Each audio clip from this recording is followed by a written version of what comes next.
Hey, what's up everyone? Welcome to my 8th TechGen video, most of them in lockdown with a toddler and a day job. I'm very sleepy. Please subscribe. Even if out of pity, just go ahead and write in the comments, pity sub, I'll take it. In my last few videos, I've been talking a lot about the new iPad Pro 2020.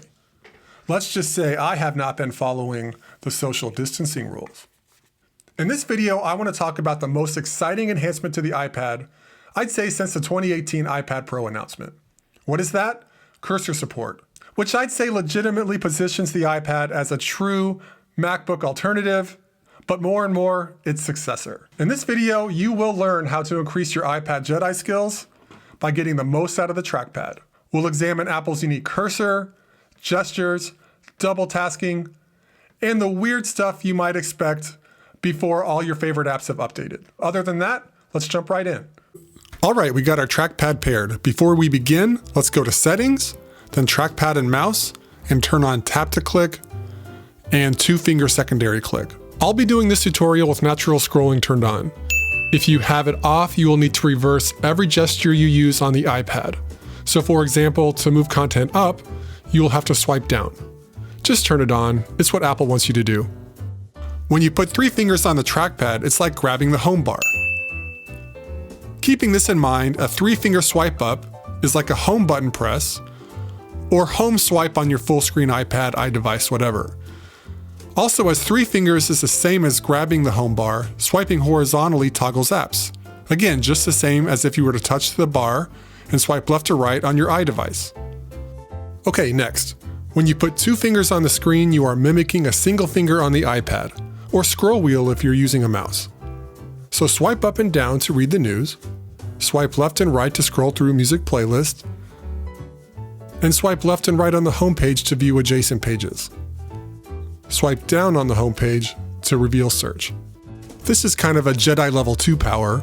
If you do a 3-finger swipe with a pause before you release, you will reveal the app switcher, which is probably a faster way to switch between and close apps. Use a 2-finger tap for contextual menus. Last but not least, we have pinch to zoom. Hooray, hooray. This works just like if you were touching the iPad directly. Okay, let's explore this cursor. Notice it's a circle to mimic the shape of our fingertip. So smart. As you can see, the cursor changes its brightness to maintain a visible level of contrast with the background.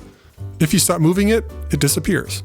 With a cursor, we get to Control Center by selecting the top right corner of the screen.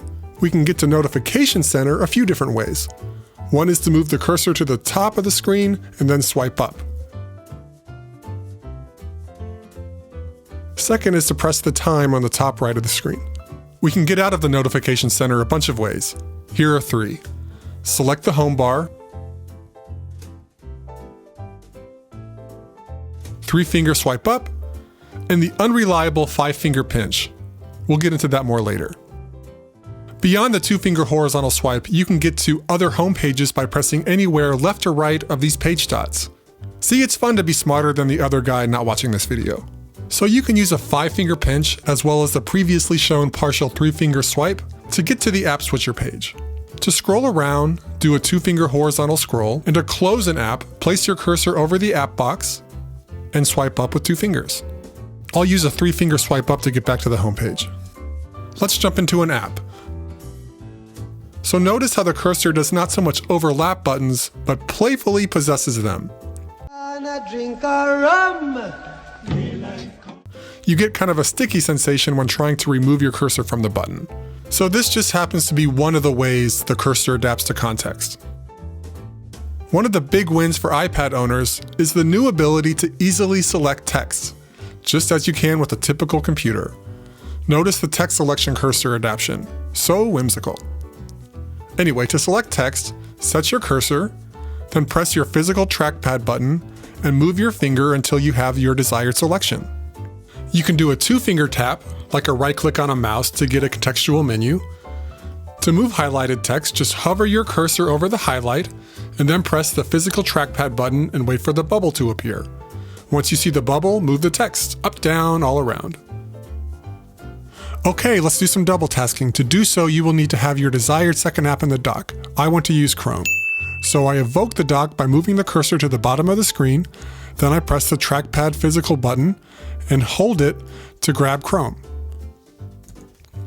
Immediately, you will see it morphing into a rounded rectangle, leaving the main app in the same position.